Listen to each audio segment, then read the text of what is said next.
The 3/17/21 meeting of the Cottage Grove Planning Commission is now in session. Will the recording secretary please call the roll? Let the minutes show a member present if he or she arrives before the conclusion of the meeting. Robbie Valley. Here. Chloe Beckus. Here. Darrell Ryan. Here. Rose Osby. Here. Here. Ashley Regal. Here. Jim Burns. Here. Blake Hoskin.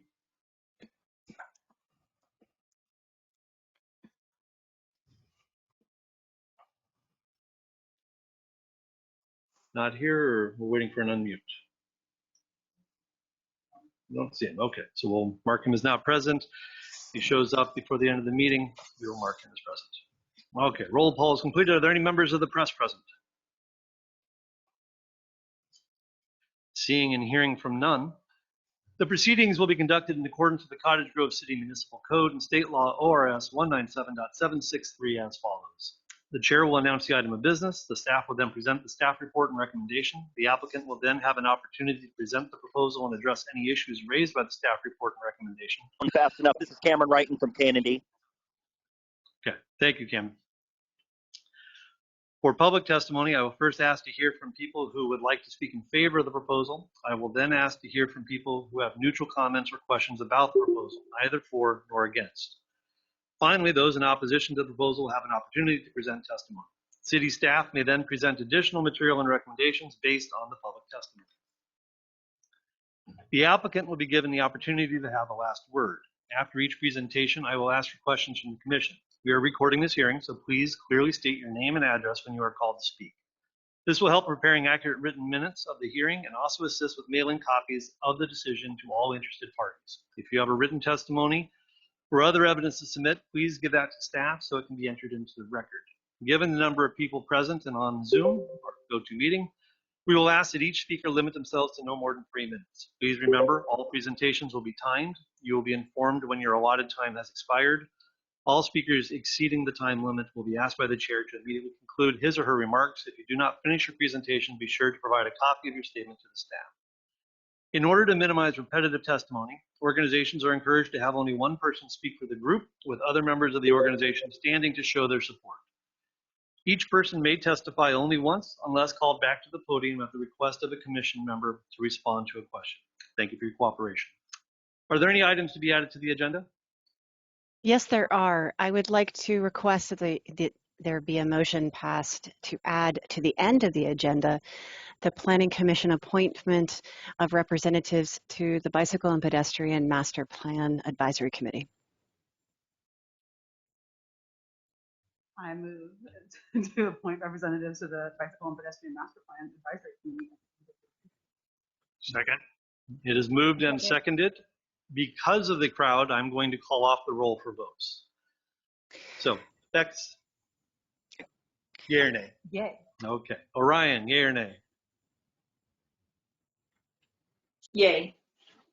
Regal, yay or nay? Yay. Burns, yay or nay? Yay. Hoskin is not present.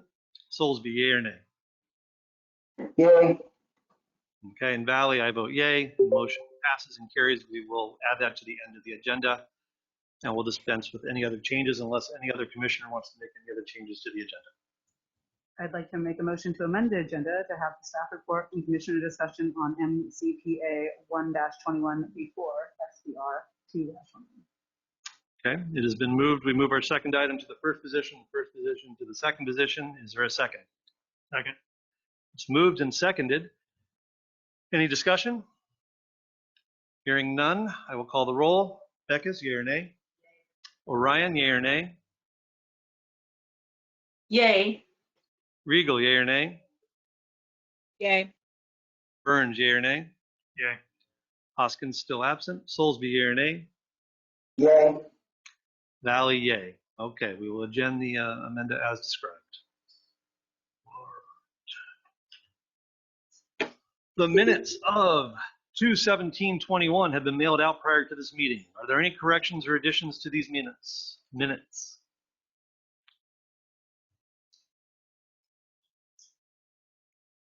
I move that we accept the minutes as written. Okay, it has been moved that we accept the minutes as written. Any second? Second. It's moved and seconded. Any discussion? Hearing none, I will call the roll vote. Beckus?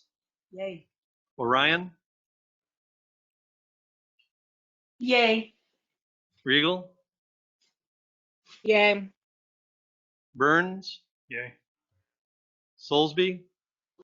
Yay. Valley? Yay. Motion carries. And just going forward, I'm not going to be calling out Hoskin unless someone tells me he's here. Okay. Okay, minutes are accepted. All right. Have all items to be considered at this hearing been advertised and publicized and notices posted as required by law? Yes, they have. Let the minutes so indicate. Were any written presentations received regarding any of these items? If there are, they will be brought forward with the item. Great, thank you. All right, conflicts of interest, ex parte contacts, bias. The commission is required to disclose any conflicts of interest and ex parte contacts that we have with the proposals or applicants. That is, whether we have any financial or other personal interest in the proposals, and whether we have spoken with anybody about the proposal outside of this hearing. Also, commissioners may only participate if they can do so without undue bias either for or against the application. Do any commissioners wish to make disclosures? Okay, I'm going to take the floor at this point. I think most of the people watching are aware of my conduct at the work session, and I have offered an apology to staff for my language. I found I lost my temper a little bit.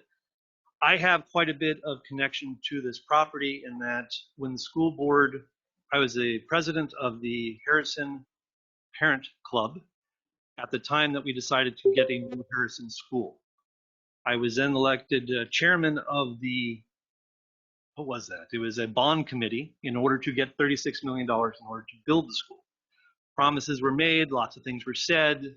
There was a process. We got the money, we passed the bond, we got the new school, everything moved. The world changes, things went on. Not all of the things that we said to the public were able to be fulfilled. Part of that change meant that rather than the Harrison school site being devoted to schools, it was then going to be turned into housing. In the ensuing 2 years since that change went about, we have had people coming to our meetings and complaining about what we were doing because, in my opinion, the school board wasn't quite doing what they should have done as far as being communicative and forthright about the process and stepping up and do it. So they're coming to us to try and get us to fix it. And the reality is this is not that setting. You know, we have things that come to us with certain criteria. If they meet the criteria, pretty much we have to vote yes. There isn't a lot of discretion in what we do. So when this came before me and I saw that they had split the lot and I was unaware of it, I was, to put it mildly, very upset. I don't know the applicants. I have no bias against the applicant, none whatsoever. I am in favor of housing going on this site. I am not biased against housing going on this site. I've gone through all this stuff. I was, however, upset and said that I would be voting no. I also said when I said I'll be voting no at this moment. Okay. I said that twice, and then I said somewhere in that, you know, that's where I'm at right now. That might change in an hour. It took more than an hour, but I cooled off. I started to take a look at it. And by the time I was contacted by staff, basically saying that some people were upset with my language, which is a very valid critique. I'm not used to these being taped. I've been here now for almost 10 years. They've only been taped for about 5 or 6 months, so I'm not used to being quite this public in the work sessions, okay? In any case, I used some choice terms that in hindsight I would not have used, and I have apologized to staff in writing for doing so. I have talked with the attorney about whether or not my bias is present and can be overcome. I do not feel I have any in this regard, okay? So I am not planning to recuse myself. I will, however, entertain if any commissioners feel that I am biased against this, or if anybody in the public feels that I am biased against this, despite my statements, then we have a process for going through that, okay? So I will ask staff at this point the question, because I know I'm up. We've never had a lot of people who had to declare ex parte or bias conversations. Should we do this one commissioner at a time, finish me out, or do I open it up for any other commissioners that would have claims of bias or ex parte contact?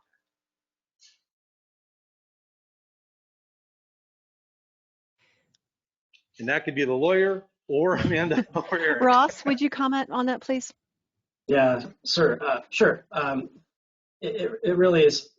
It seems logical to do them one at a time. Okay. Because everything is fresh in everyone's mind after your statement, and things may get lost as we move on.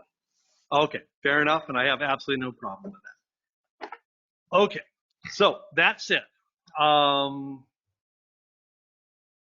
am saying I'm not biased. Therefore, unless there is a commissioner or an audience member who wishes to challenge my bias or contacts, so is there anybody on the commission or in the audience who would like to challenge my being on this issue for bias? There we go. I think I stated that almost correctly.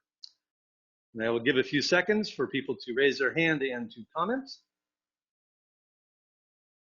Okay, then we will dispense with that. Are there any other commissioners who wish to make disclosures? I have seen the community Facebook page where this has been being discussed. So while I don't feel that I have any bias one way or another, I just wanted to disclose that. Can we enter the Facebook page into the public record? It's a written, published piece. The problem with doing that, Chair, is that Facebook is modified over time, and we don't know when certain people looked at it. So I think the best thing to do is someone who has a general idea of what has been posted on Facebook can kind of restate what they saw on the Facebook page, and get that kind of out in the open. And then others who saw it can say, yeah, I saw that too, me too, or I saw that and I saw X and Y. I would prefer just to have statements about it rather than trying to get a snapshot of what people saw. Fair enough, Ross. Thank you, sir. And Chloe, would you do me a favor and please, everybody, this is just a note for everybody, please identify yourself ahead of when you start to speak, because we can't necessarily identify who is speaking. Chloe? Chloe Bacchus. The Facebook page, I saw both support and not support, a lot of misunderstanding over how the whole transaction had happened, not understanding how it was here at the city now. I know people were concerned about parking, and there was a lot of concern about speed on the street, and that is kind of what I remember. Okay. Is there anybody in the commission or in the audience who would like to object to Chloe Beck's participation in this matter? Yes, sir. Her statement or mine? Would anybody in the audience or on the commission care to object to Chloe Beck's participation in the agenda items tonight?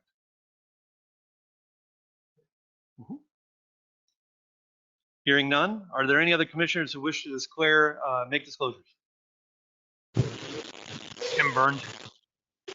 So I'd pretty much just echo Chloe's. Yeah, I read the Facebook page and the bantering back and forth of the comments, either whether they're for, against, or rambling about things that aren't immediately connected with this proposal. I don't see that as having any bias upon my opinions. Okay. Are there any challenges from the audience or other commissioners regarding Mr. Burns's participation? Hearing none, are there any other commissioners who wish to make disclosures? This is Dow O'Brien. I also saw the Facebook page. Maybe we should ask, are there any commissioners who didn't see it other than me? Okay, Dow, are basically the same as before for these two? Yes. Okay, and Ashley, were you going to make the same comment? I was going to make the same plus an additional much longer. Okay, then I'll come back to you. The issue of bias as well. Does anybody on the commission? Oh, hang on, Ashley. Okay, come back. If you have a long one. Does anyone in the audience or the commission like to object to Dow Ryan's participation in tonight's agenda?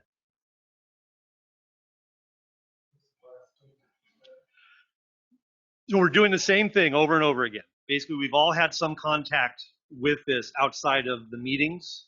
Dow Ryan, who is also on the commission, has also seen the Facebook page. So we're asking if anybody in the audience or on the commission wants to object to her participation on the agenda tonight. Okay. Hearing none, Ashley Regal would like to make a disclosure. Yes, it's the Facebook one, echoing everybody else. And then at the March 10th Planning Commission work session, staff provided a brief background on the Harrison Village Apartments application. At one point during the work session, I mentioned that I would not be able to support this application. I want to clarify my remarks and assure all parties here tonight that I understand my quasi-judicial role in the Planning Commission. My statement last week was not intended to express my position on the application before us. Instead, the statement was an expression of displeasure on a policy level with how the school district handled the sale of this property and the lack of widely distributed information to the public about the school district's actions. As to this specific application, I am not biased one way or another. I understand that I am expected to put whatever bias I may have aside when deciding the site review application and apply the applicable criteria to the facts, that my ultimate decision is a reflection of my view of the facts and law rather than the product of any positive or negative feelings about this project. Thank you, Commissioner Regal. Are there any commissioners or members of the audience who wish to challenge Ms. Regal's participation in tonight's agenda? Hearing none. Are there any other commissioners who wish to make disclosures? Hearing none. State law requires me to tell you a number of things at the beginning of the hearings. First, the applicable substantive criteria that apply to this application are contained in the written staff report and will be identified and discussed in the oral staff report.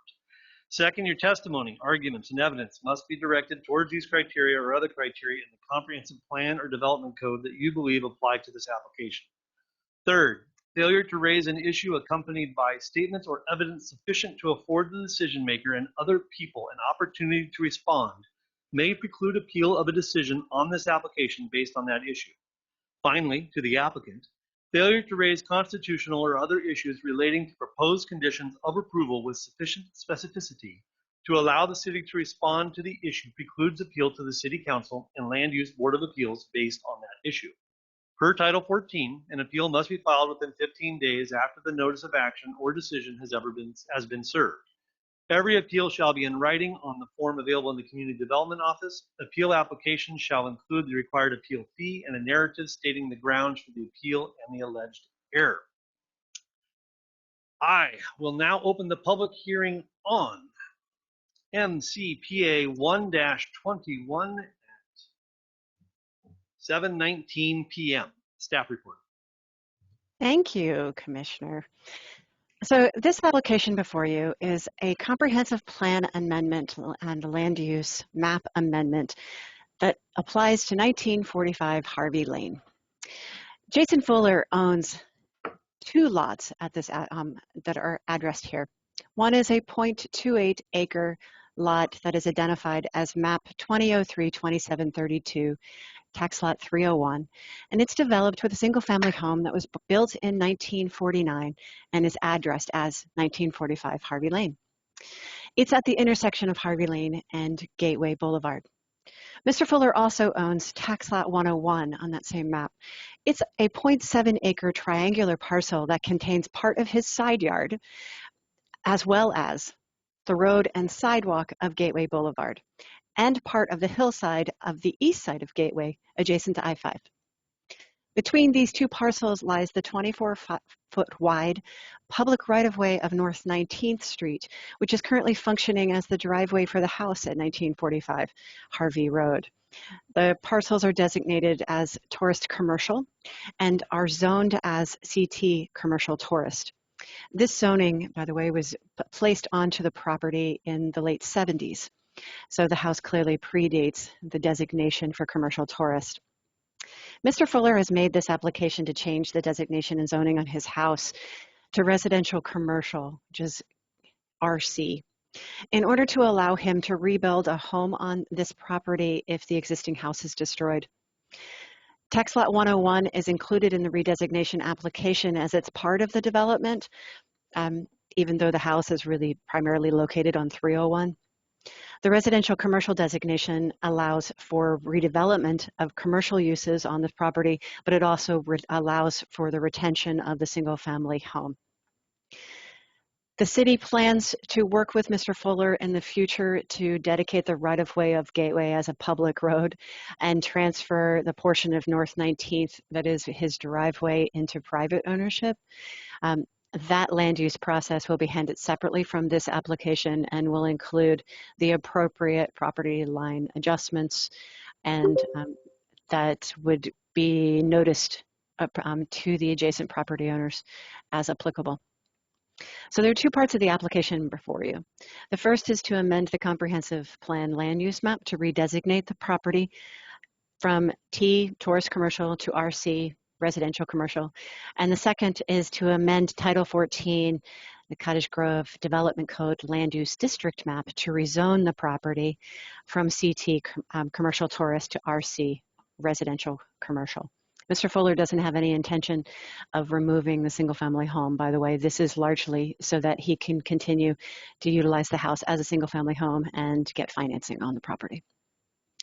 The staff report walks through the decision-making criteria in section 14.41.500 and evaluates compliance with the statewide planning goals and the comprehensive plan, and makes a recommendation to the Planning Commission and City Council for approval of this application.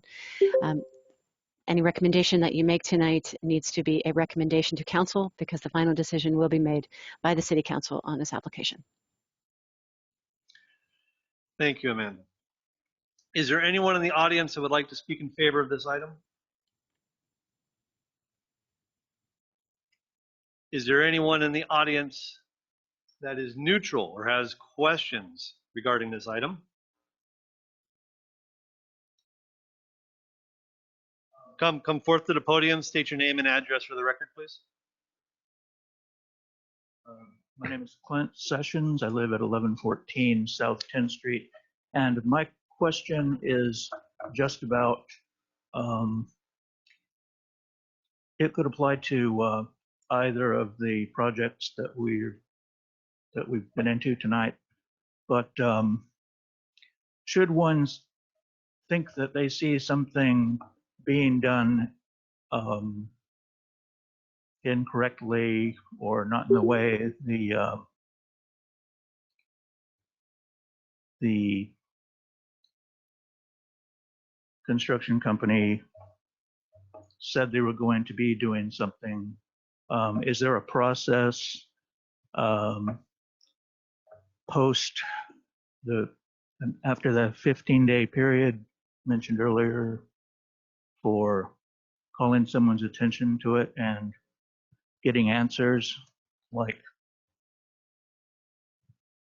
am I actually right about what I think I see that's wrong? Sure. Or, okay, let me try and address that real quick. So sure. For the moment, what we're asking for is regarding to what's actually on the agenda. Your question's more general in process after everything's approved. That is correct. Calling this office down here would be the best place to do it. That's the public, is it building? I don't know. Public Works. Okay, so I And can they get would an come out answer and take a there. look. So the answer to my question is over there. Yeah, you would Okay. call them at the time and they would come out and take a look. Okay, Okay, right. thank you. Does anybody else have anybody that would like to speak neutrally on this item? Is there anyone in the audience that would like to speak against this item?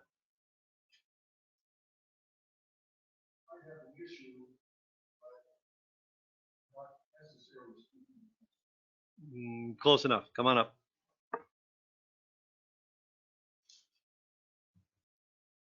And it's an issue regarding this item, right? My name is Jim Kaufman. My wife and I, Geraldine and Jim Kaufman, live at 1020 South 10th Street. Okay. Right across from Building J. My concern is, in looking at the documents that we received, Are you talking about the item we're currently discussing on Harvey? Or are you speaking about the development of the old Harrison School property? I'm talking about the Harrison. That'll be next, where we switched the agenda around Oh, because it's a okay. smaller item, so they could leave the Okay, meeting well, earlier. with, We'll call you back for the next section. with you wearing a mask, it's really. I understand. What's that? We are on Harvey Road at the moment, Harvey and Gateway. Okay. Is there anybody else that would like to speak against this? Okay. In that case, I will close the public hearing and bring it back to the commission. Do commissioners have any questions, statements, or discussion to make regarding MCPA 1-21?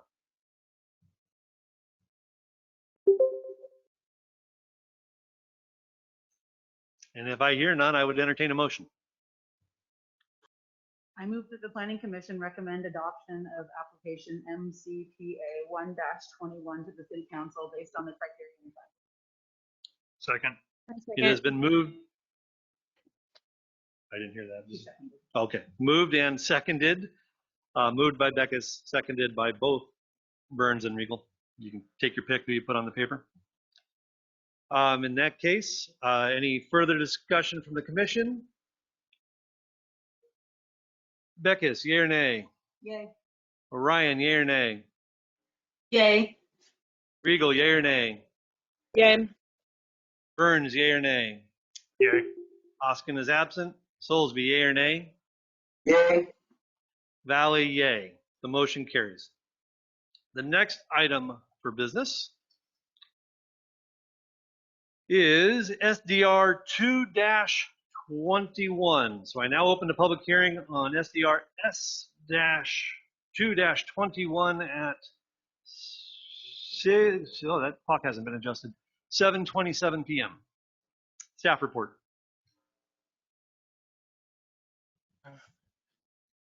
Good evening, commissioners. Let me just pull up my report here.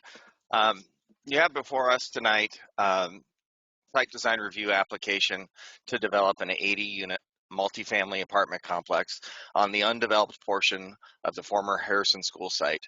This undeveloped portion, being the southern 645 feet of that site, was partitioned into a separate lot, or is in the process of that partition, via land use application P1-21. That partition application has been approved and the appeal window closed, making the decision final. The applicant is yet to submit the final plat for review, signatures, and filing, but that recorded plat is a condition of approval prior to any occupancy of the development. This property, the zoning of the property, is R2, medium density or multifamily residential, and as previously described above, before, vacant or undeveloped. The Harrison Village Apartments project proposes the development of 80 apartments clustered in a community of 10 apartment buildings, all being two-story buildings with the following mix of units. 44 of them will be one bedroom, one bath at 700 square feet. 16 of them will be two bedroom, one bath at 870 square feet. And 20 of them will be two bedroom, two bath at 950 square feet. 2 of those units will be type A ADA accessible units. Excuse me, of the 80. The buildings will have exterior mixture of hardy lap siding and board and batten, with each unit having their own private patio or deck with exterior deck storage closets. For the first floor units along 10th Street, there will be access on both sides of the building for entry, with sidewalks leading up to units off 10th Street, and in addition to access from the carport parking areas that will be at the rear or west side of those structures. This meets building orientation requirements of section 1422-180. At the center of the community or development will be a gathering place for residents, which will include a clubhouse with kitchen area for resident use, allowing them to reserve for larger gatherings. Additional things will be Wi-Fi, indoor fitness facilities, and a swimming pool, with just over 18% of the total site designated as open space or landscaped programmed areas. The development will include bicycle and vehicle parking Each unit will be provided with one reserved parking spot and ample unreserved parking throughout the development, and use of the publicly available parallel spots along 10th Street. The total number of parking spaces is 98, with 2 of those being van accessible ADA and 2 being ADA without the van section next to it. The applicant, taking into consideration conversations with the city and the fire department, has included and is required fire department access. So each of the 24-foot wide drive aisles that enter the property will also serve as hammerhead style turnarounds that will be maintained, signed, and kept free and clear to allow for access for fire trucks, ambulances, etc. Additionally, Pierce Avenue, which is in the southern end of the property on the west side, Pierce Avenue being an undeveloped road, there will be a gate there that has what's known as a Knox box for the fire department to be able to key into that gate, again, adding additional level of security and safety. The driveway approaches have been laid out to align with 2 easements that exist on the property. The northern entrance is in alignment with Taylor Avenue, where there happens to be a public sanitary sewer line already in place. So that way no buildings or structures can ever be built there. It'll just be paved over, much like a street. The southern entrance aligns with Pierce Avenue, and that will allow for a water line extension to help, just improve water quality within the city by having a loop system. And so then again, same thing, no buildings will be built on top, just paved over like a road. Additionally, and as part of a separate application for MUPD, which requires a public benefit, this proposal includes replacing the sidewalk along South 10th Street in front of the complex with appropriate access ramps at driveway approaches and at the crosswalk area at Tyler. To support the use of mass transit, the applicant proposes a 5x7 covered bus structure with a bench at the existing LTD bus stop location at 10th and Tyler, just again to encourage and add comfort for those using LTD. So at this point, that's just the kind of the broad strokes proposal. At this point, I'm going to go into the deeper dive line of criteria and findings as it goes through. I am reading from this and I can't see your faces, so if anyone needs me to stop or say something again, please speak up because I can't see you. So at this time, I'm going to be going through the specific relevant criteria for this development as required and shown in chapters 14.22, 14.31, 14.32, 14.33, 14.34, 14.35, 14.37, and 14.38. So starting at the top, chapter 14.22, residential districts, covers allowed uses. This proposed project complies with the criterion. The proposed development is a permitted use within the R2 multifamily residential zone as listed in table 14.22.110 with special standards addressed later in the staff report. Per section 14.14.100, which is a use definition categories, household living, the proposed clubhouse and pool area are typical accessories to the multifamily development and therefore permitted as a companion to the multifamily development. The pool clubhouse area, or clubhouse specifically, is proposed to be built and constructed with similar materials and architectural style as the other buildings in the development. Development standards criteria. This section covers things such as density, lot dimensions, building heights, etc. Density, the minimum required density for the R2 zone is 8 units per acre at approximately 3.41 acres. The site requires a minimum of 28 dwellings, 3.4 times 8, etc. The applicant is proposing 80 new dwelling units, which will comply with the required minimum of the R2 zone. City of Cottage Grove does not have maximum densities. Minimum lot width and dimension. The proposed project complies with criterion. R2 zone requires a minimum depth of 40 feet, or width, excuse me, of 40 feet and depth of 70. This particular lot is 225 feet deep and 645 feet wide, meeting that criteria. Building structure and height. The proposed building site is in the R2 zone and the site is relatively flat. Per table 14.22120, the maximum height of a structure allowed in R2 is 40 feet. In this particular development, the maximum height proposed is 25 feet tall, which is within the criterion.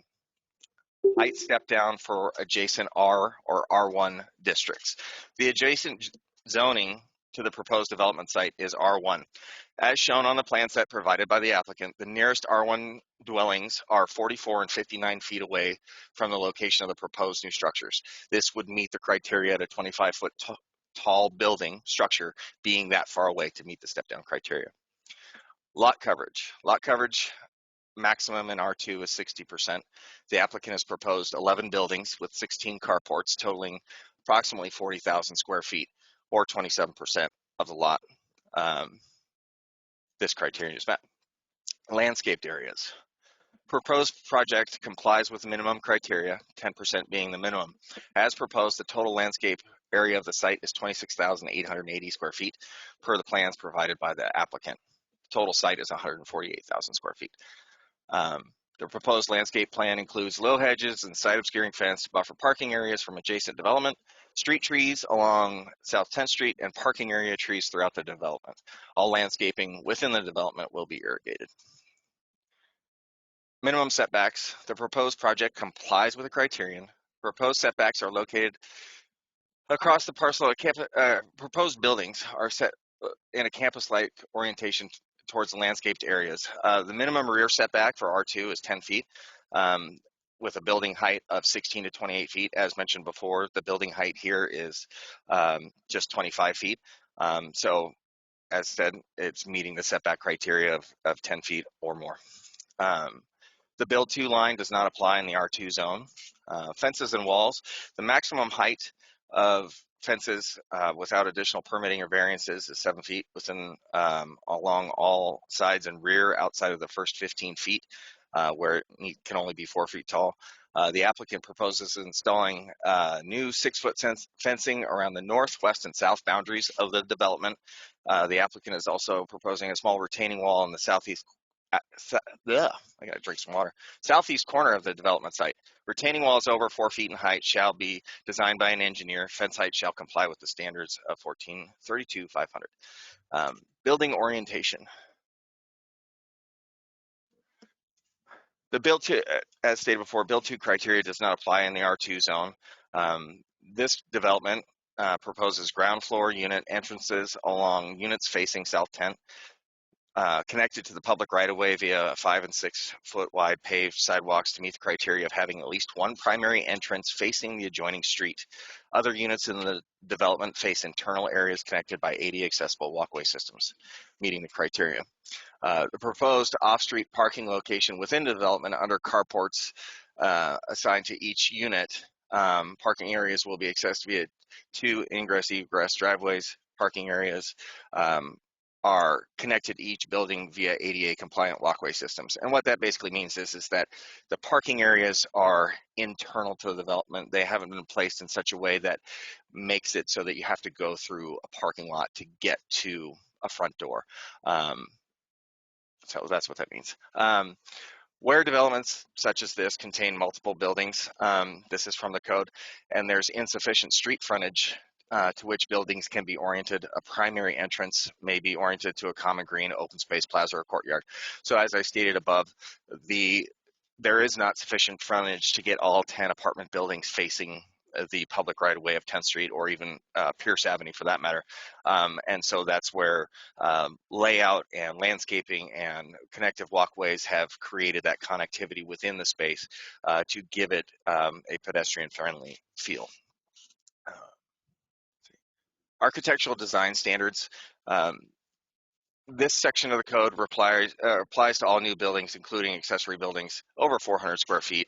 So for this section, the proposed multi-unit structure, so that across the 10 structures proposed, and the 11th being the clubhouse, they're designed to meet our architectural design standards of having at least 6 features, those being entry doors with glass, covered entries, balconies, covered patios, decks, alternate materials, that would be your board and batten versus lap siding on those facades, window trim greater than 3 inches or eaves greater than 6 inches.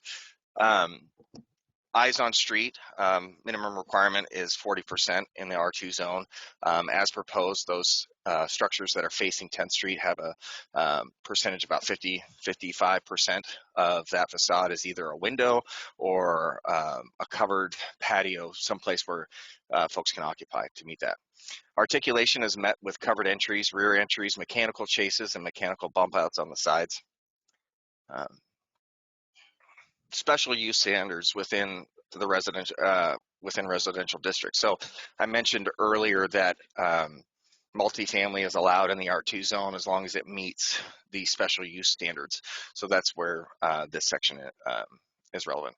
So multifamily housing, where multifamily housing is allowed, shall conform to all the following standards, which are intended to promote livability for residents and compatibility with nearby uses.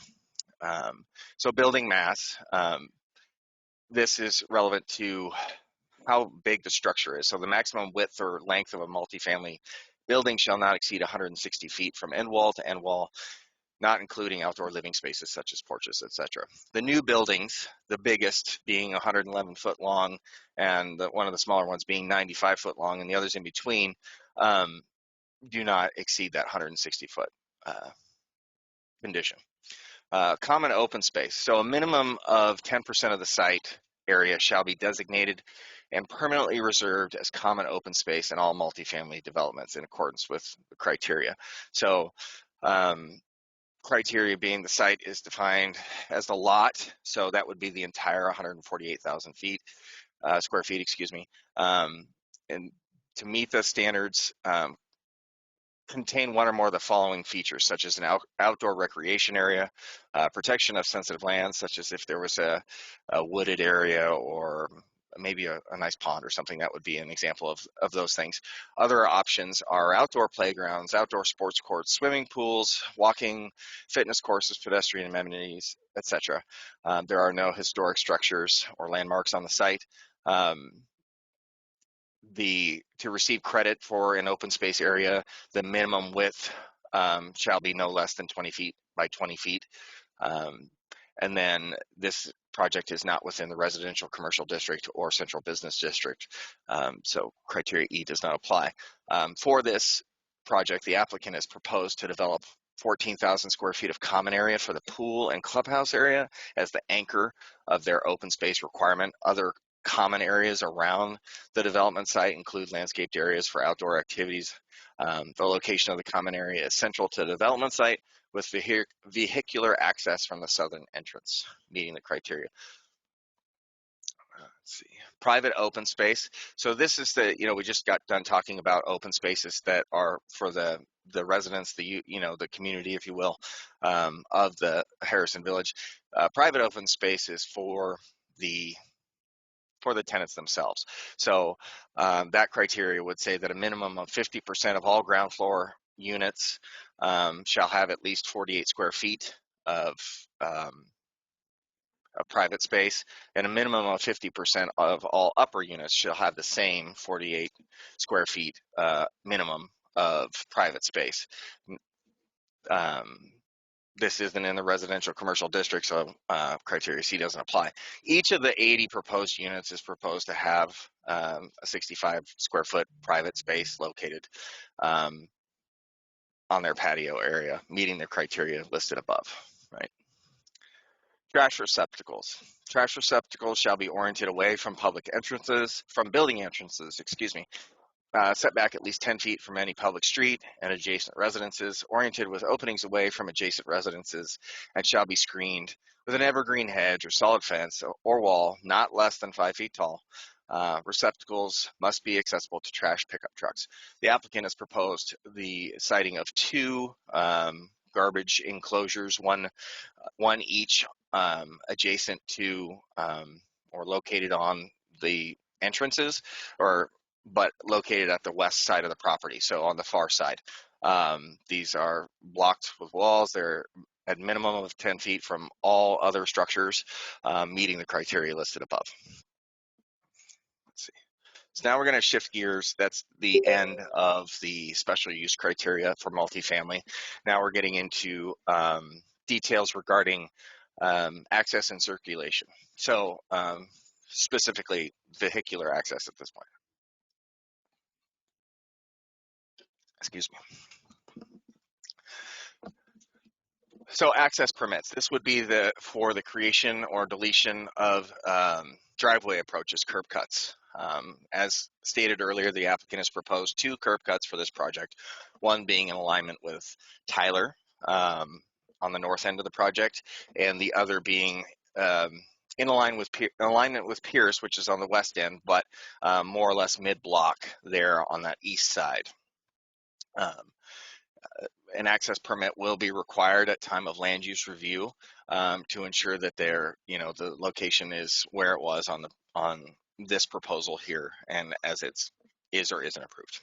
So this is not a state road, so there will not the access permit request will come to the city engineer.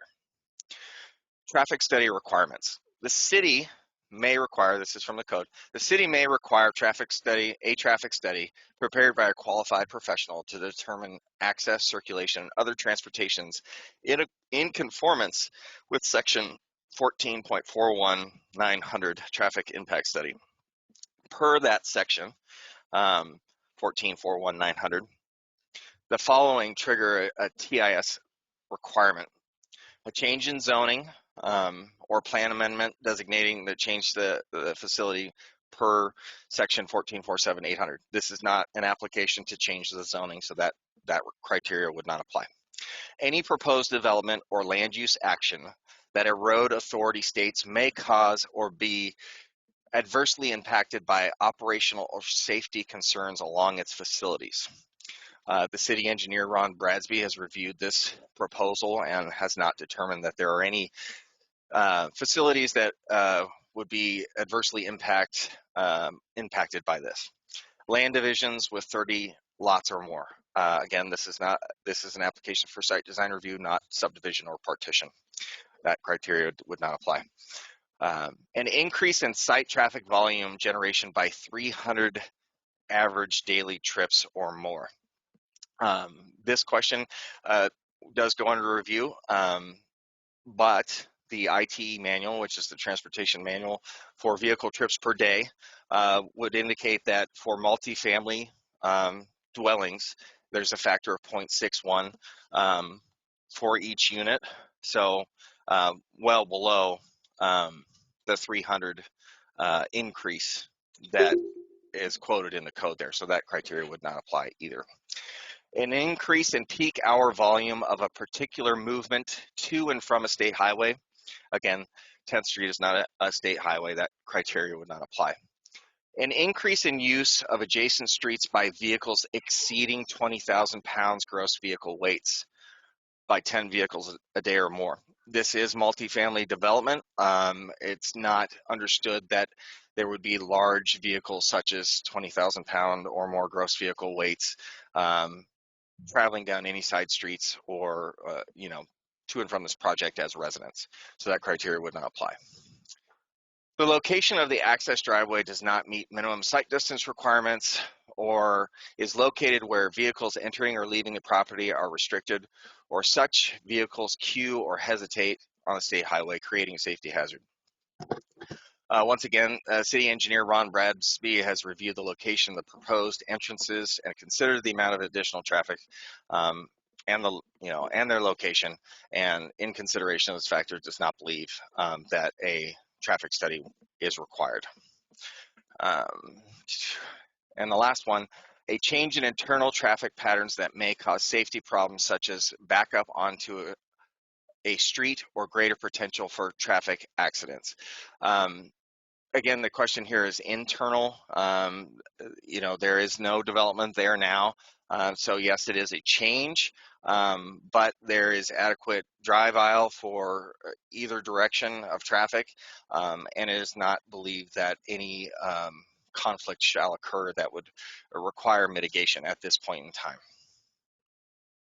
Conditions of approval: the city may require or the closing or consolidation of existing curb cuts or other access points in order to limit these conflicts or issues, as there are no currently are not any curb cuts for this development, this criteria would not apply.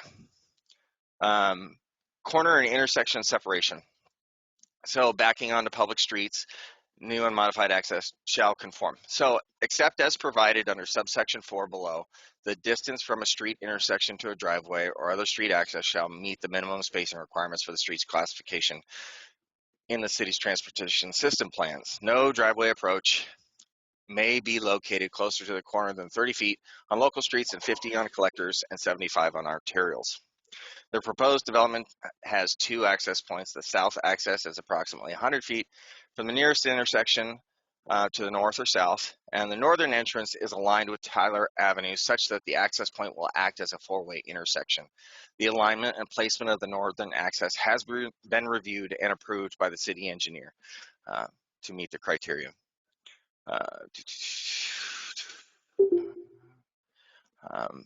When the above requirements, so going back to that last finding that I just read off about city engineer reviewing and approving, there is an allowance to, if there's lack of frontage or located property lines, again, the city engineer has reviewed it and considers, aligning creating a 4-way intersection is the best approach for this access point.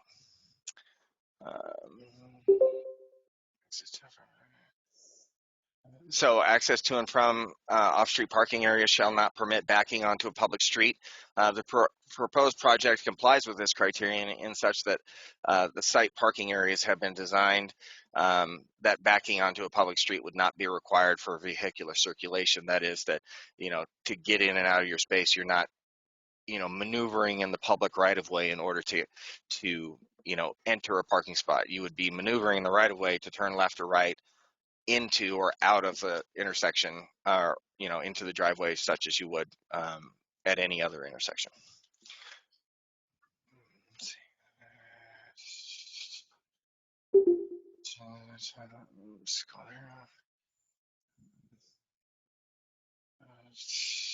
Sorry, just catching up with where I am here.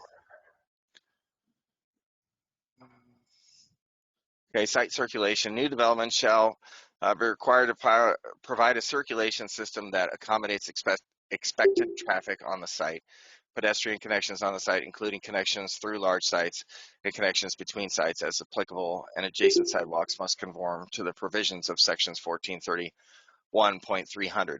Expected traffic to the site will enter and exit from onto South 10th Street from the drive aisle shall be a minimum of 24 feet wide along the parking areas to provide a 24-foot wide aisle for vehicular maneuvering. Internal sidewalks lead from the public sidewalk to the front doors of all dwellings to meet the criteria. Joint and cross access requirement. This particular lot has 2 entrance exits as stated. Each entrance serves 1/2 of the dwellings roughly. The southern entrance will also serve the pool and clubhouse, meeting the criteria. For adjacent developments where access to arterial is limited, South 10th Street is a collector per the 2015 Transportation System Plan, rendering combined entrances not applicable. So for multi-tenant developments and multi-family developments on multiple lots or parcels, such joint accesses shall be shared. So again, this is, while it is multi-family, it is 1 lot only and 1 ownership. Therefore, criteria for having shared is kind of built into it already. It is its own, has its own entrances and exits as described. Joint access again and cross access, there is in the code an allowance for reduced parking if there's shared driveways and shared areas. Again, this is 1 lot, so there's not request or applicability for shared access. Use easements again, so if the code, it touches all the bases here, but again, if there were multiple lots here, multiple ownerships, multiple uses, etc., there would need to be easements that allowed connectivity and use by all parties benefiting from shared access. Access connections to driveway design, all commercial and industrial driveway connections shall conform. This is not a commercial or industrial venture, so that standard doesn't apply. Fire access and turnarounds. When required in the Uniform Fire Code, fire access lanes with turnaround shall be provided, except as waived in writing by the fire marshal. A fire equipment access drive shall be provided for any portion of the exterior wall of a first story of a building that is located more than 150 feet from existing public street or approved fire equipment access drive. The drive shall contain unobstructed adequate aisle width of 20 feet with paved surfaces between 14 and 20 feet and unobstructed vertical clearance of 13 feet 6 inches and approved turnaround area for emergency vehicles as required by the current adopted Oregon Fire Code. Fire marshal may require that fire lanes be marked as no stopping, no parking. This is not a cul-de-sac, that would not apply. Fire Marshal Danny Soulsby has reviewed this proposal and determined that the proposed delineated fire department turnarounds shown on the plans presented by the applicant are required and sufficient and shall be a condition of approval. That's that. Vertical clearance on all driveways. The proposed project complies with the criterion vertical clearance within the driveway aisle and turnaround area shall meet a minimum requirement of 13 foot 6 inches, meeting the conditions. Vision clearance, this has to do with that intersection at those curb cuts going in and out. Vision clearance, no visual obstruction, signs, structures, fences, shrubs, vegetation between 2.5 feet and 8 feet in height shall be placed in this vision clearance triangle. The proposed project shall comply with the 20-foot vision clearance triangle and shall be maintained at the driveway with no obstruction between that area. As shown on the plans, there was nothing in that vision clearance triangle that would be in violation of that section of code. At time of building permit application, of course, as it says, it runs with the life of the project. So if something came in 10 years, that criteria still applies, that conditioning still applies. Let's see. Surface options for driveways, parking areas, alleys, aisles, etc. shall be paved with asphalt, concrete, or comparable surfacing, or an approved durable non-paving or porous paving material, excluding gravel, may be used to reduce surface water runoff and protect water quality. Driveway and street material shall be subject to the review and approval by the city engineer. The proposed project, as proposed, would comply with criterion. Asphalt and concrete surface material are to be used for driveways, parking areas, and sidewalks as a condition of approval. Surface water management. Surface water from the driveways, parking areas, etc., roof catchment will be collected in catch basins. These facilities will be constructed in conformance with Chapter 14.35 and applicable engineering standards. All stormwater runoff shall be collected on the property prior to connecting to the public storm drainage system as a condition of approval. At the time of building permit submittal, plans shall be submitted to the Public Works and Development Department that includes spot elevations or enough detail to show staff that all stormwater runoff from the site is captured on site before entering the public storm drainage system. Hydraulic calculations shall be supplied at the time of building permit submittal to support the proposed pipe sizes within the development. The design,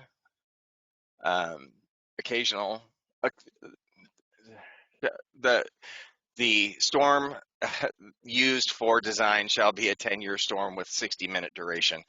Professional engineer registered in the state of Oregon shall perform the calculations.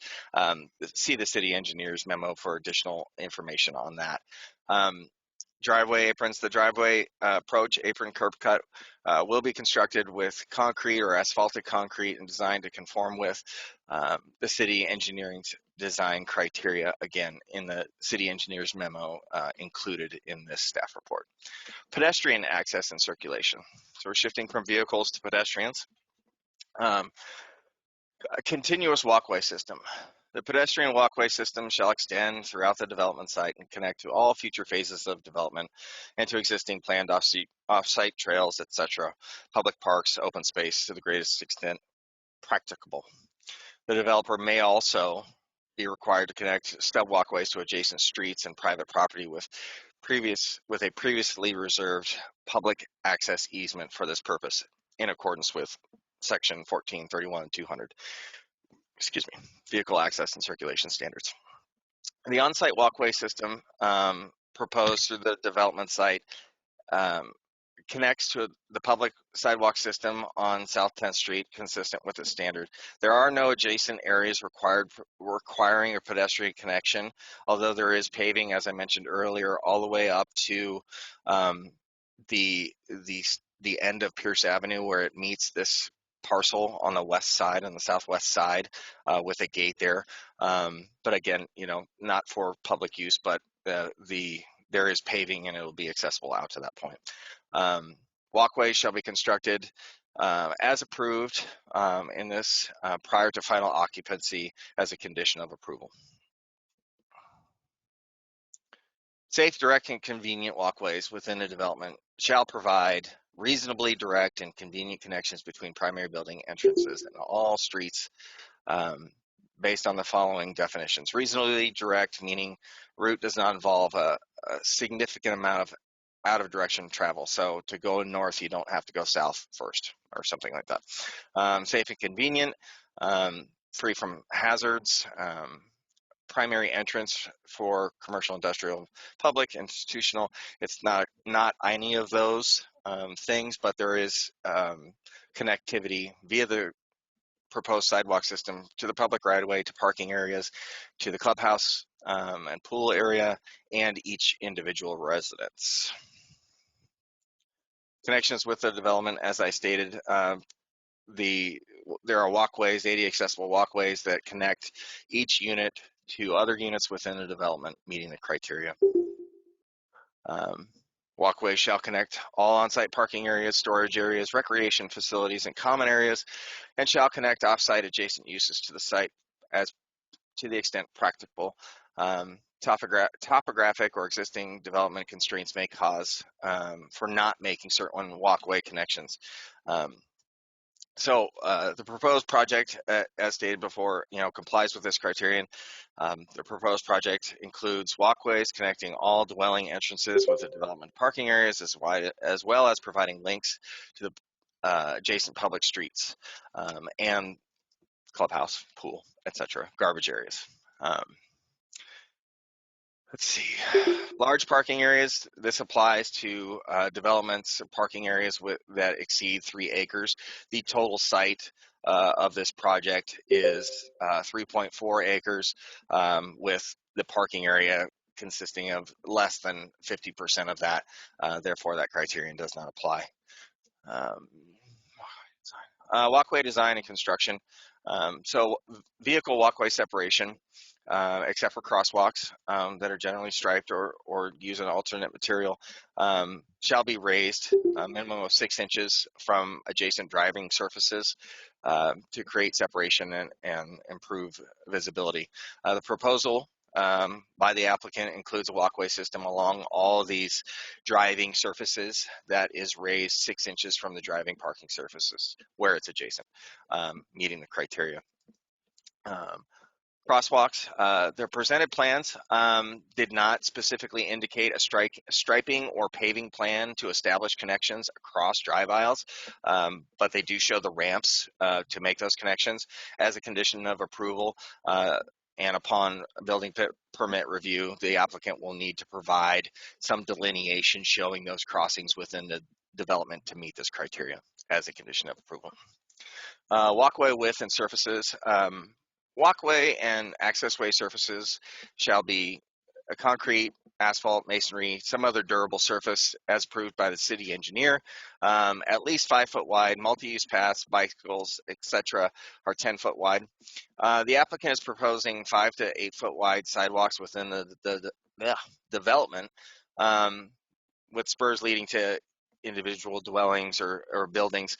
Those buildings allowed to be as little as 4 foot wide to one individual resident, not if it's a shared path that others need to use, then it would need to be at least 5 foot wide.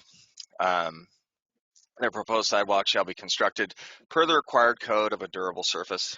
This shall be a condition of approval. Accessible routes. See, walkways shall comply with Americans with Disabilities Act ADA requirements. The ends of raised walkways have ramps in order to not have a step, obviously. Proposed project will comply with the criterion provided. Previous conditions of approval are met. So as stated above, the pedestrian connectivity, the raised sidewalk, the durable surfaces, etc., shall all comply with ADA criteria of slope and cross slope. See, sidewalk and construction and maintenance shall be the responsibility of the abutting property owner. This applies to the public right-of-way, so that frontage along South 10th Street. Just as a single-family dwelling would be in the city of Cottage Grove, the adjacent property owner is the responsible party for maintaining the safety and integrity of the sidewalk system abutting their property. Okay. Shifting to landscaping, street trees, fences, and walls.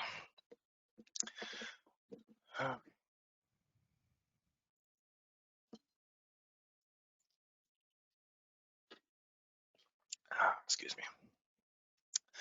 Significant vegetation means individual trees and shrubs within the designated Willamette Greenway and riparian areas in accordance with Chapter 14.37, and trees not within the sensitive land area that have a caliper of 8 inches or larger, except that protection shall not be required for plants listed as non-native invasives plants by the Oregon State University Extension Service in the applicable OSU bulletins for Lane County.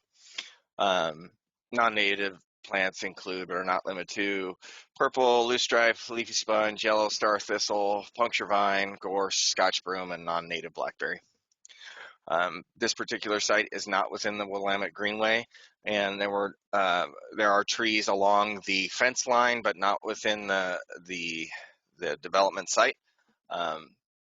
Any proximity to significant trees should just be consideration for the adjacent neighbors that damage is not done to those trees. Landscaping as a multifamily. This section applies to all new developments requiring site design review. This section is not applicable to single-family or two-family dwellings. As a multifamily development, the standard does apply. Landscaping plans are required. Landscaping plan was provided by the applicant and is included in the staff report. Exhibit B, generally the proposed planning plan includes a mix of trees and shrubs placed at regular intervals to create a natural feel of ambiance for the tenants. A final landscaping plan shall be provided with the site development permit application for approval by the Public Works and Development Department, meeting the criteria.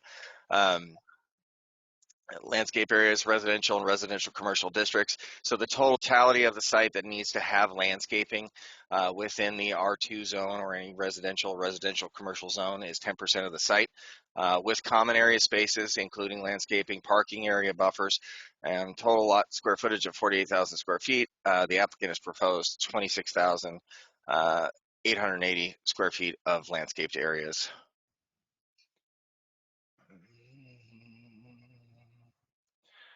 Let's see.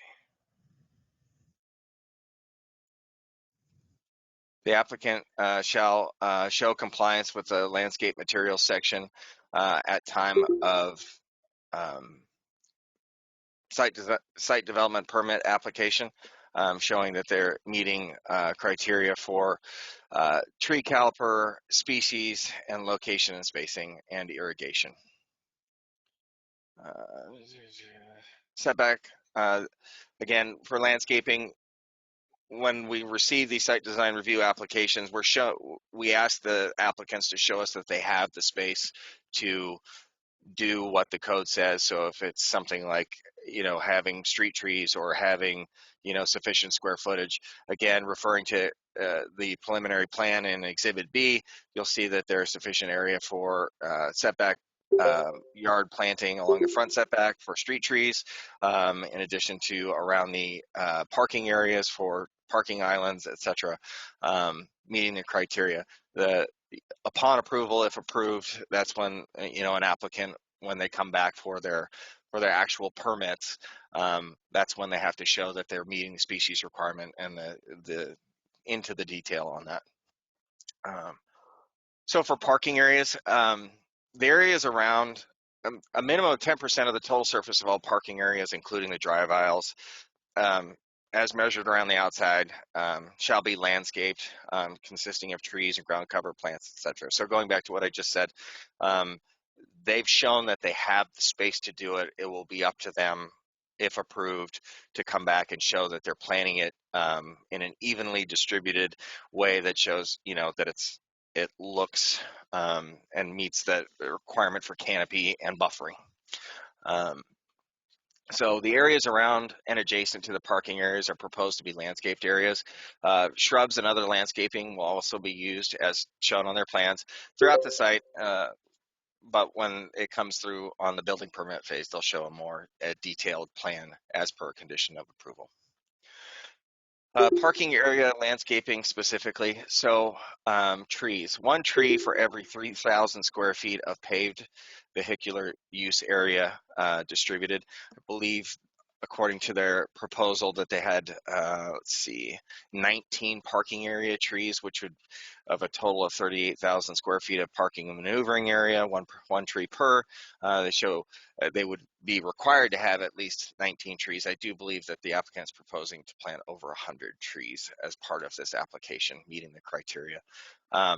Planting islands. So in the code, there's a requirement that there be a planting island.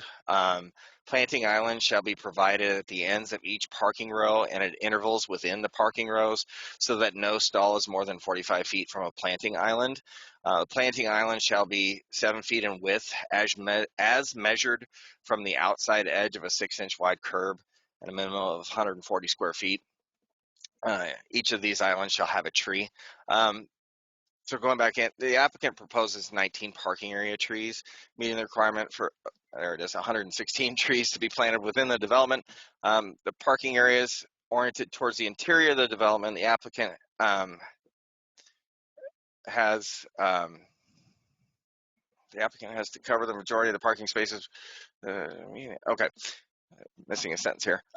So I mentioned earlier that they're planning on using carports as a way to both, as an amenity for the residents, but also, to cover the parking areas, which essentially gets to where what the code is looking for. They want to have something that breaks things up, of course, but also the tree providing shade for the parking area. With the parking area being covered by a carport, staff proposes that, they've met this criteria. They're still planting the same number of trees in the adjacent area, but just not in the same way as explicitly stated in the code. Let's see, buffering and screening. Buffering and screening are required for parking and maneuvering areas. As stated, there's landscape areas in between parking areas and dwellings to help prevent light spill from those coming and going from the parking lots, adjacent to the vehicle areas, maneuvering and parking, screening of mechanical equipment. So anything, if there's heat pumps or whatever else, code requires that they be screened with a hedge or a decorative wall or some other kind of site obscuring fence that provides a barrier so that you don't have to see that compressor out there. It's not a flag lot.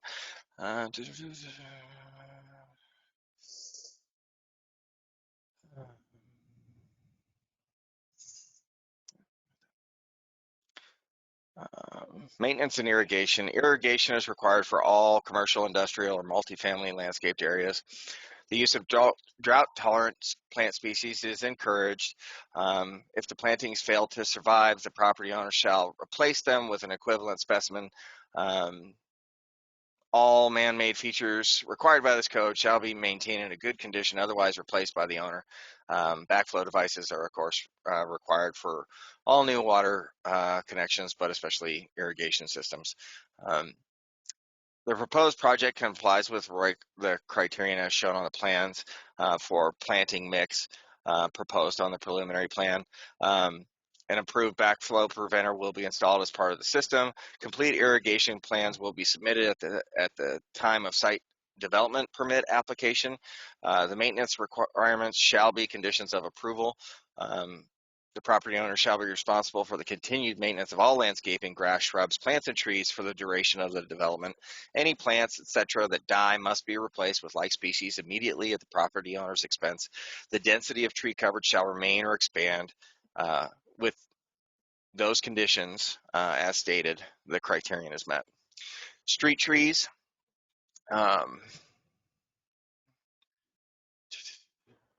As I mentioned earlier, there's 645 feet of frontage to South 10th Street.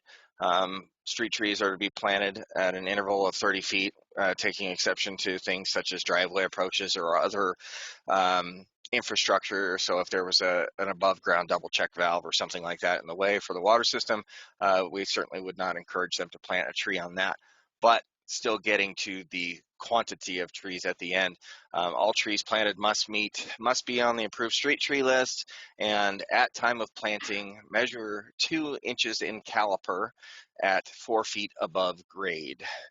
The applicant has proposed the planting of a variety of trees and shrubs and ground cover throughout the site. As I stated, linear footage is 645 feet, requiring 17 trees. And then, of course, considering the 2 access points. The development submittal, at time of building permit site development submittal, the applicant shall include with their landscaping plan a Class 1 street tree per table 1432.400F. A Class 1 tree is one that maintains a shorter stature. There are overhead power lines in this area, so certainly we wouldn't want them to plant a tree that's just going to get topped by a power company because it gets too tall. So it'll be a smaller stature tree along 10th Street there. Fences and walls. As stated earlier, the applicant proposes to install new fencing along the west, south, and north boundaries. There's currently a variety of fence types in these areas. It'll be up to the developer to work with adjacent neighbors to coordinate fence replacement. This fence shall be constructed at the cost of the developer on the property line or inside of it, and shall be no taller than 7 feet in height and cannot have barbed wire unless a type 2 variance is approved. Let's see here. Maintenance is important for safety and compliance of this chapter. Fences and walls required as a condition of development or approval shall be made in good condition or otherwise replaced by the property owner. This condition shall be applicable to newer replacement fences and walls on the applicant's property. Material usage shall conform to any fences or walls, but specifically permitted fence and wall materials are wood, metal, brick, stone, concrete block, stucco, or similar masonry, and non-prohibited evergreen plants. Prohibited materials would be straw bales, barbed wire, razor wire, scrap lumber, scrap metal, etc. Hedges higher than 8 feet, chain link with barbed wire on top, again, can be approved if there's a type 2 variance. Parking and loading. So we're now getting into requirements of parking.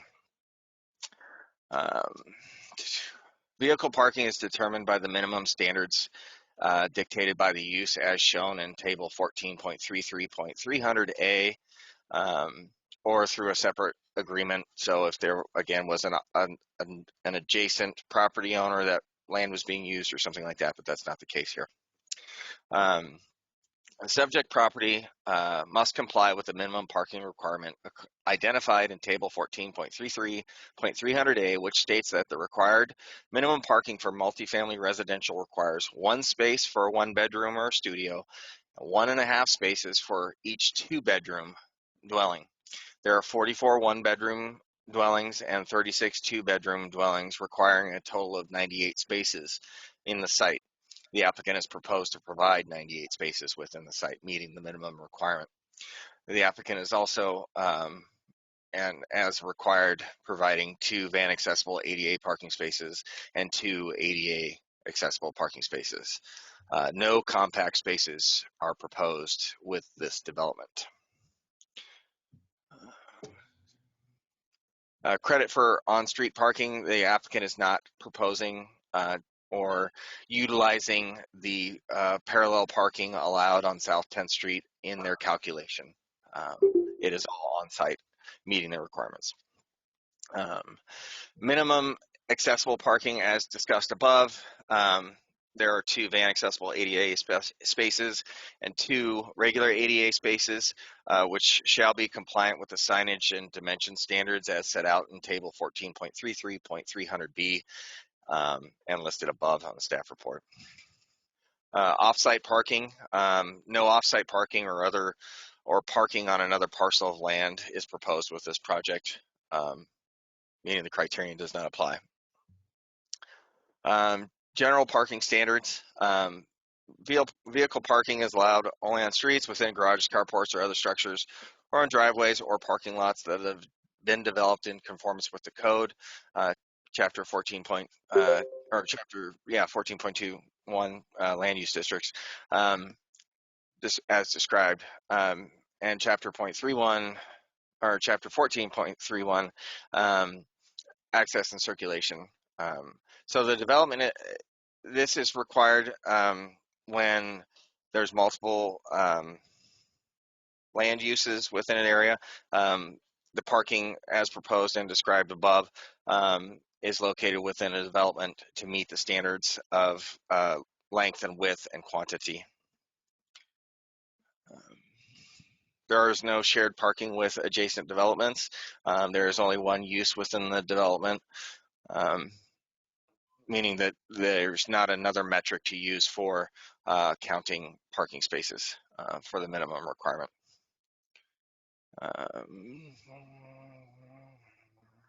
Availability of facilities, the owner is allowed to place signage indicating that it's a residence only parking, or it's space number 1 for unit 1, or whatever, what have you, as allowed in signs section of chapter 14.39. Lighting, the city's standard for lighting is to show a 2-foot candle of illumination over parking spaces and walkways. Light standards shall be directed downward only and shielded to prevent lighting spillover into any adjacent residential district or use.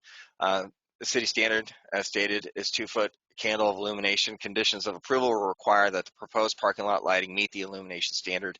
At time of building site permit application, lighting must be shown on the plans to provide the required 2-foot candle lighting required for parking areas and walkways. All overhead lighting shall be shielded from casting light onto adjacent developments. This shall be a condition of approval.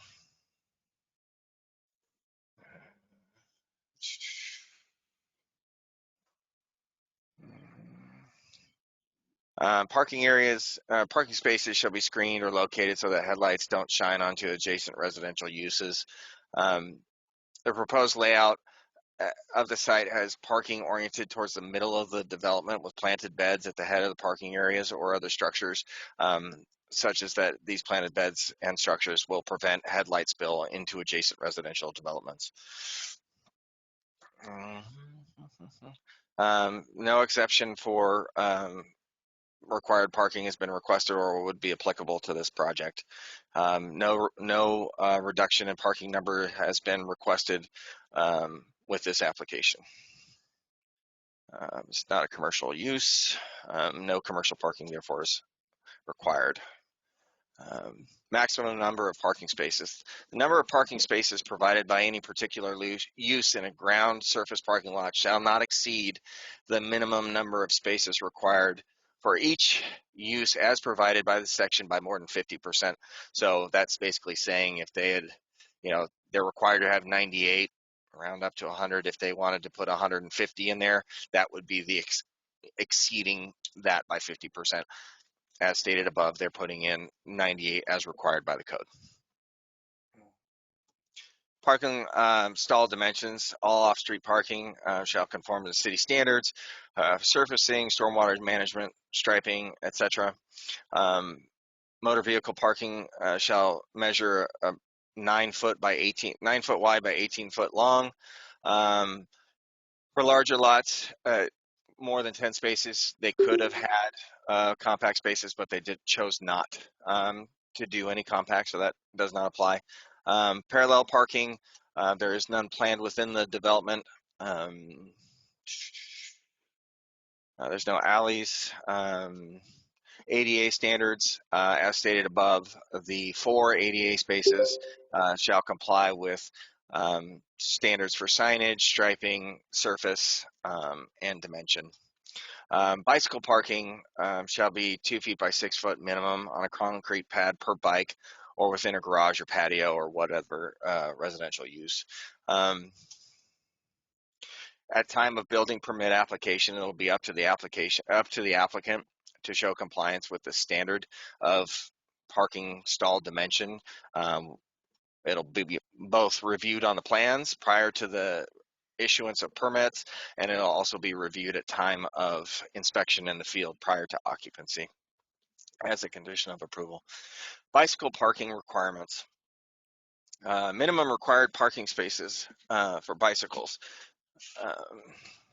A minimum of 1 bicycle parking space per use is required for all uses for site design review. So for this project, the applicant proposes 20 long-term spaces, meeting the 20 long-term spaces as described in table 14.33400, and proposes to install 4 short-term bike spaces as outlined again in table 14.33400 that states 1 short-term space per 20 units in a multifamily development. I would point out though that with each unit, and as stated earlier in the presentation, each unit has a storage closet on their back patio, sufficiently sized to probably hang a bike in there. So there is ample bicycle parking proposed within the development. Not a special business, not a central business district. Location of bicycle parking areas.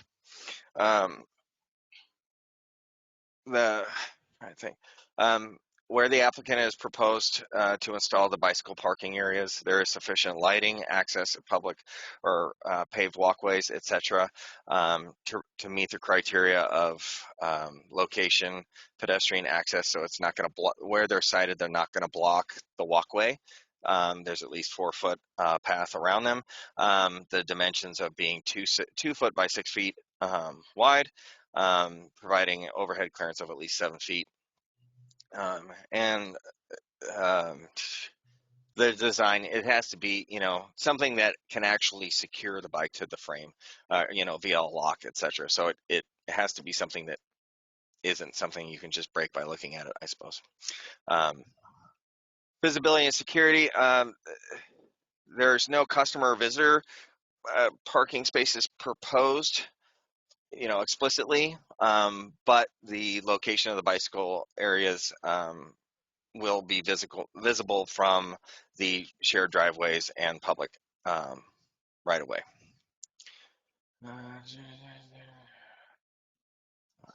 Lighting, as stated above regarding parking areas and walkways, etc. Lighting for the bicycle parking areas shall be well lit as the vehicle parking area. So on their plan set that they submit for building permits, they will have to show that the bicycle areas have sufficient lighting as a conditional of approval. Loading areas, there are no loading areas proposed within the or required within the development. Public facilities. So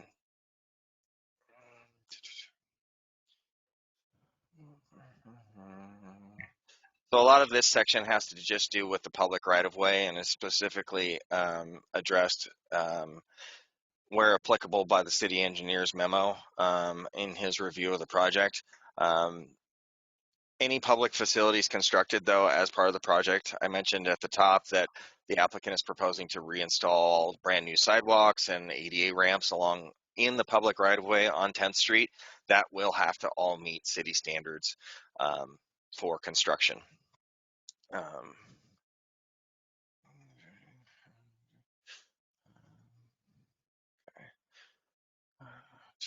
Transportation standards. So the following standards apply.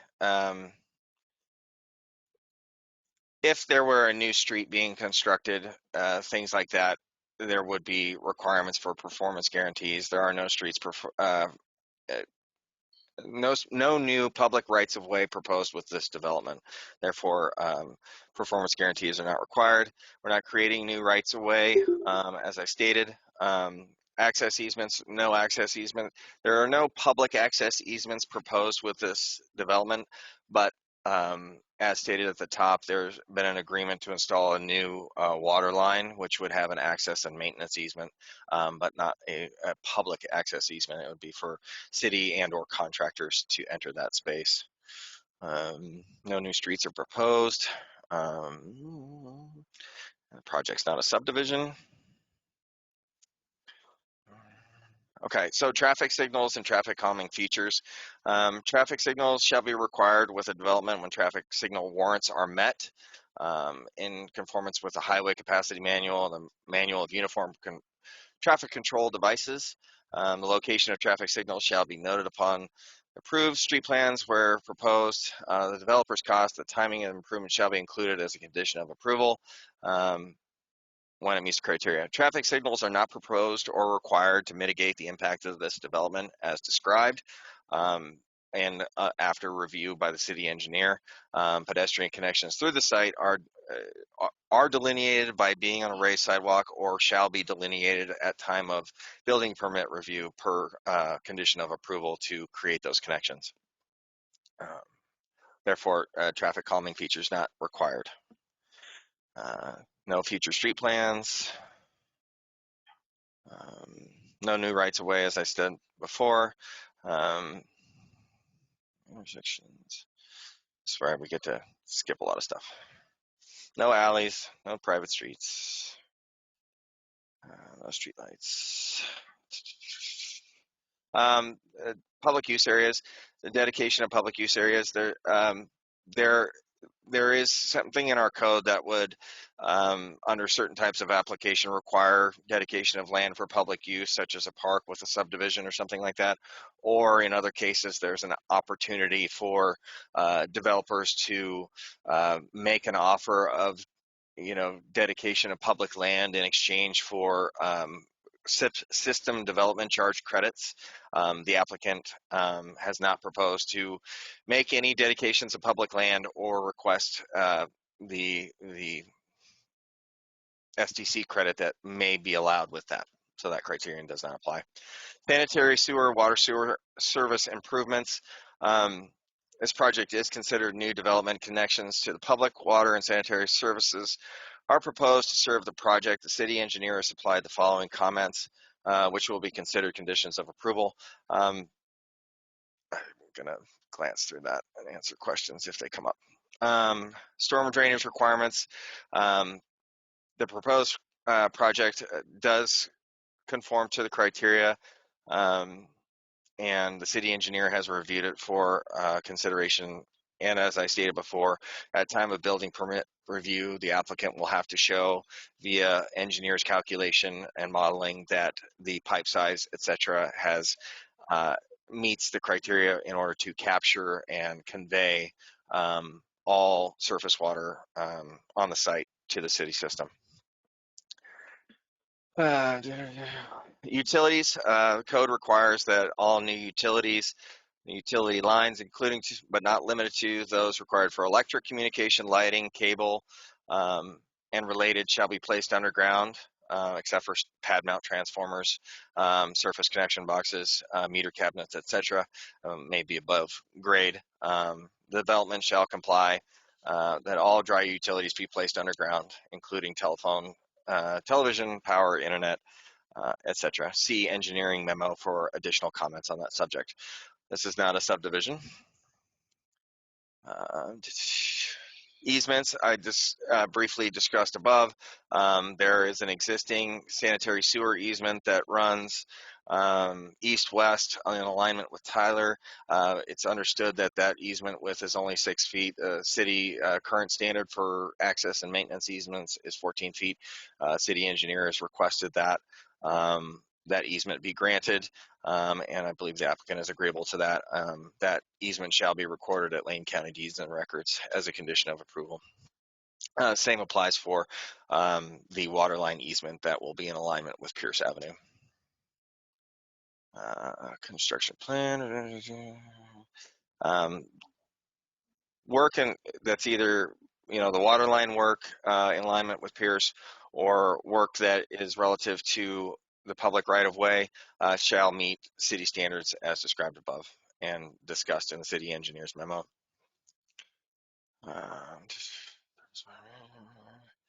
So site design review, we're to the end, folks. Approval criteria, a review authority shall make written findings with respect to all the following criteria. So we went through all the criteria before. The application is complete as determined in accordance with 1441 types of applications. So the project proposed complies with the criteria, and the project seeks site design review approval in accordance with 14.41, a type 3 application and review procedure were required. Site design review application submission requirements outlined in 1442-500 and included in this application. The application complies with all the provisions of the underlying land use district, chapter 14.22, including building and yard setbacks, lot area dimensions, density, floor area, lot coverage, etc., as described in this staff report, meeting the criteria. The applicant shall be required to upgrade an existing development that does not comply with this code. As described earlier in the staff report, subject lot is vacant and undeveloped. The application does comply with the design standards of chapter 14.30 as we went through them. There are no known existing conditions of approval for this property. In the applicant's application, they did submit plans for addressing signage and signage at the 2 entrances.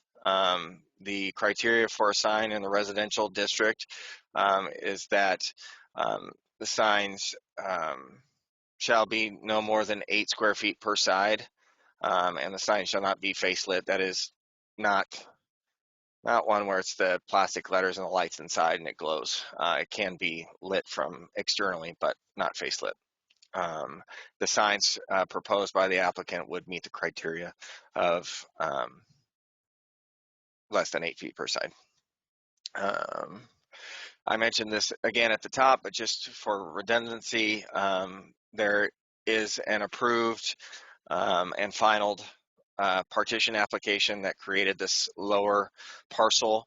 The city has not yet seen for final review, signature, and recording that final plat, but that does take time with surveyors and whatever else and working with the county and et cetera. So it is allowed as long as it's recorded prior to occupancy on any of the units. Staff recommends approval of SDR 2-21 for the 80 unit Harrison Village Apartments multi-family project. Do you have any questions? Commissioners, do you have any questions for staff? If you're awake. I have a few, but the script has pushed the questions to the back end of the rest of the public meeting. So if Eric or Amanda want to weigh in on this. Okay, then I will go forward with the script that is written, since I didn't hear anybody jumping at the chance. Is there anyone in the audience that would like to speak in favor of this item? There's no one in the room here. I would. Okay, and so here's what I'm going to ask, because we do have about 33 people sitting out there. Just unmute, and then I will see you. And Len, I have the floor to you. Please state your name and address for the record. My name is Len Blackstone, 609 East Main Street, Cottage Grove.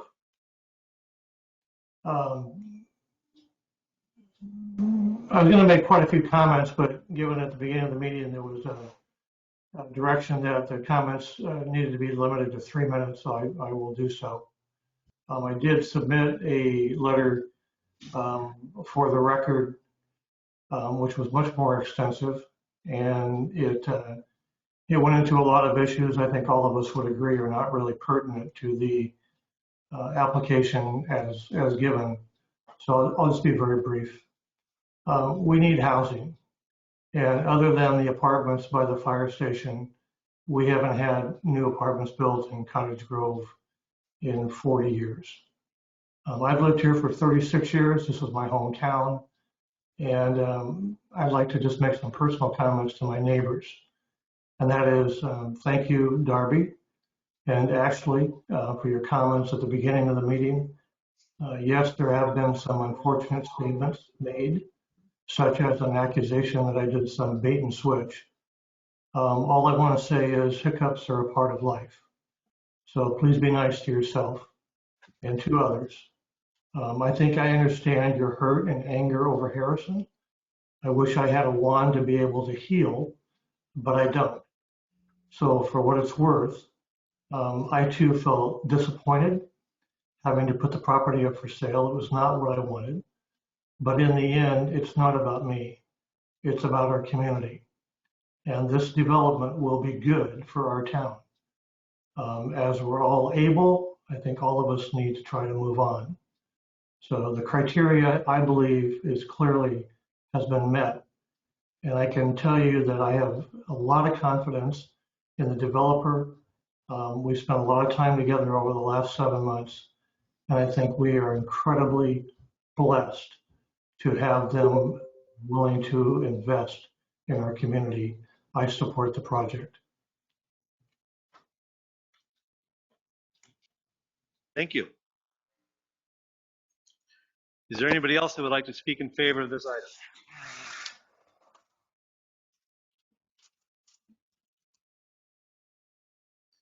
Seeing none, is there anybody that would like to speak neutrally on this item? Oh, we gotta, no, did we?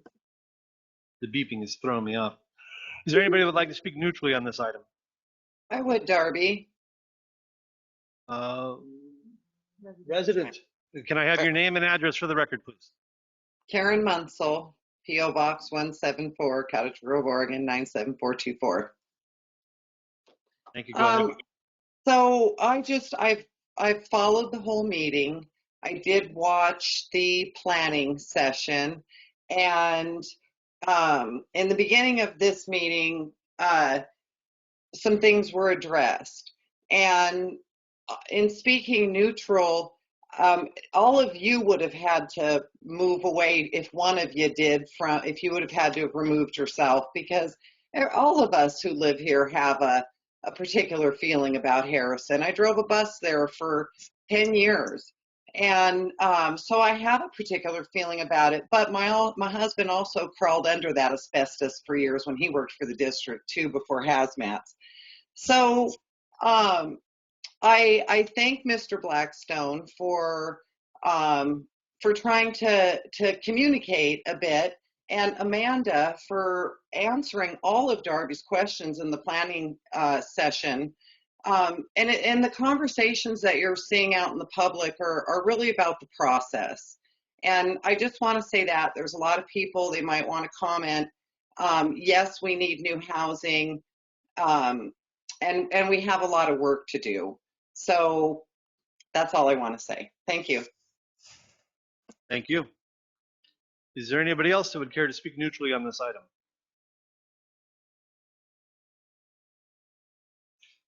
I'm going to wait a second just because I got bit last time. Okay. Is there anybody that would like to speak against this item?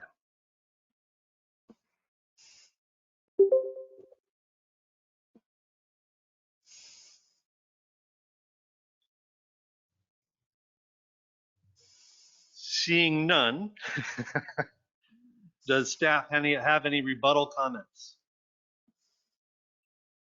Does the applicant have, staff? No, sorry. Not a worry. Does the applicant have any rebuttal items? Is the applicant present? Okay. This Are is there any Bethel. further? I don't have any rebuttal. I just appreciate everyone's time on this. Thank you. Thank you. Are there any further questions from the Planning Commission? Okay, go ahead. Chloe Beckus. I just want to thank everybody for being here and sitting through the process. And maybe, hopefully you can understand a little bit better. I know it was long, parts of it. Hopefully you all share Eric's enthusiasm for planning and code. Yeah, I think it's given all of us a chance to understand the process a little bit more. And I know that I learned things along the way this time too, and I hope that we are all always learning throughout this process. Yeah. Any other commissioners with questions? Darby, I apologize. I need to just add in there that I did receive Len Blackstone's letter prior to the hearing today, and it is part of the record. So I knew that he was going to speak, and I wanted to allow him to do that, but I did receive it prior to the hearing today.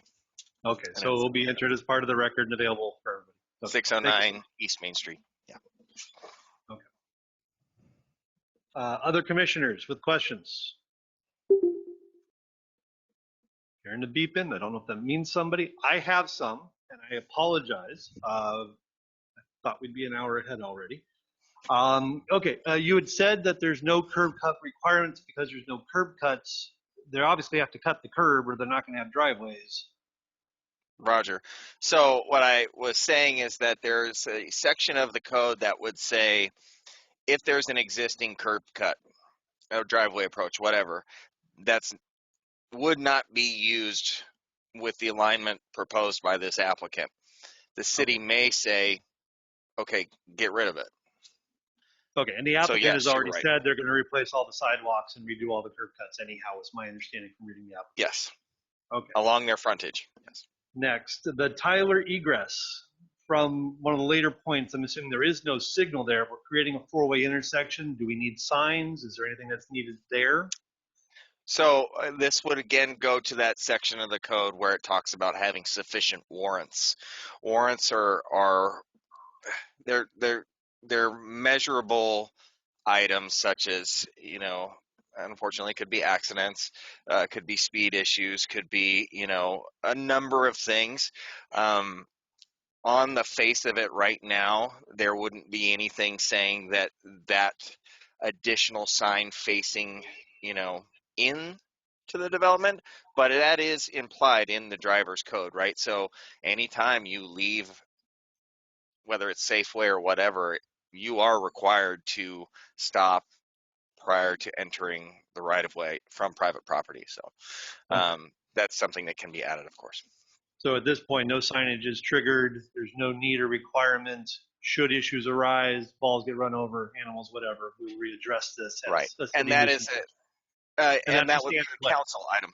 Mm-hmm. Absolutely. Okay. Finally, you'd said something about Pierce will be paved on the backside, on the west side of the fence, that there'll be the lockbox for the vehicles of the fire department. I was unclear whether you were saying there was walk-through egress there or not. So there, oh, I got loud there. There will be a gate, a vehicle accessible gate back there. On Harrison Village Apartment side, they will pave up to that property line, creating both ADA but also vehicular access to that point. Pierce is not developed. It is a, you know, crude road by all measures. And so whether the applicant wishes to allow the residents to have, say, like a, you know, whether it's a one-way bar or something like that, allowing them to exit, it would be up to them. Certainly it would be a security concern to have that be just open for them, and the code does not require that. And I'm just clearing for my own understanding. I'm not advocating here. So sure. At the moment, there will be no pedestrian ingress or egress there. There will be merely a lockbox for emergency access for emergency vehicles. Yes. Okay. Awesome. Other developers have done, you know, had key systems and stuff like that. So again, it's on the developer. Okay, great. I'm assuming my questions have not spurred any more from other commissioners. At this time, we will close the public hearing and bring it back to the commission. We are going to work on closing the record. Has anyone requested the record be left open? Okay, since not, then does the applicant wish to submit final written argument? And the other choice for the applicant is to waive submission of final argument, moving us on to deliberations.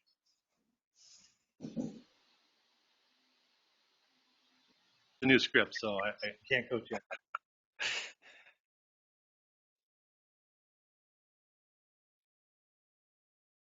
Okay, I'm going to assume it's been waived.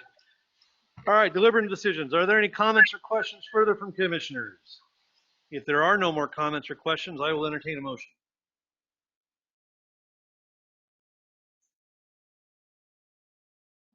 I move that the Planning Commission recommend adoption of application file SDR 2-21 to the, based on the criteria. Looking at the wrong one. As based on the criteria, findings, conclusions, and recommendations stated in the staff report. A second. All right, it has been moved by Ms. Beckus and seconded by Ms. Riegel. Any more discussion? I will call the roll. Beckus, how do you vote? Yay. Ryan? Yay. Riegel? Yay. Burns? Yay. Hoskin is absent. Soulsby? Yay. And Valley, I will abstain. The motion carries. Next item of business is the appointment to the committee Amanda mentioned earlier. I will hand it over to Amanda for that. Thank you. So the City of Cottage Grove received a Transportation Growth Management grant from ODOT to do a new bicycle and pedestrian master plan. And so we're very excited about this project, and we will be initiating the actual work on the project in the summer, hopefully in June, once we hire a contractor. And we are looking for representatives from the Planning Commission to sit on the advisory committee. It can be one or two of you, and I would love to have a motion from the Planning Commission to appoint members, preferably those who are passionate or at least interested in bicycles and pedestrians. You probably have, you should expect between 4 and 5 meetings over the course of about a year and a half. Do I hear any nominations? I nominate that we, Blake Hoskins. Excellent choice. Is there a second to that nomination? Second. Oh, moved and seconded. All those in favor of appointing Blake Hoskins to this committee? Yay. Just say aye. There's not much here. Aye. Aye. Aye. Any commissioners opposed? Okay, Blake is on. Are there any other nominations for this committee or self-nominations? Feel free to volunteer. I'd be interested. This is Dow. Okay. Dow? And I thought we had one other who was interested. I second. Okay. Dow. All right. Dow has been moved herself and been seconded. All those in favor of Dow being on the committee, say by saying aye. Aye. Those opposed? Aye. Okay, it is. She is appointed to this committee. All right. Cool. Thank you very much. That's it. Excellent. And I'm looking at our agenda. Do we have any information to report from staff? We have one thing that I would love to talk about real fast. We have a presentation that's being held at the Armory on March 29th called Seeing Main Street in a Whole New Light. We're having a speaker come and talk about lighting Main Street. So both general commercial lighting as well as individual commercial lighting for commercial buildings, both exterior and interior. She's great, and I would recommend anybody who has any kind of commercial property to attend, or anybody who has any kind of interest in it to come and listen. It's free, 6:30 Monday night, March 29th at the Armory. You can also see what we've been doing in the Armory during COVID. Awesome. That's it. Okay. Any other staff information? Stay away from Facebook. I already do that. It was didn't good. help me. Okay. Are there any comments from the audience now pertaining to any issues on the agenda this evening? Hearing none, are there any commissioner comments? I will say, despite my abstention, I am excited for this project, and I'm excited to have 80 more apartments come to Cottage Grove. With that, this meeting is adjourned without objection.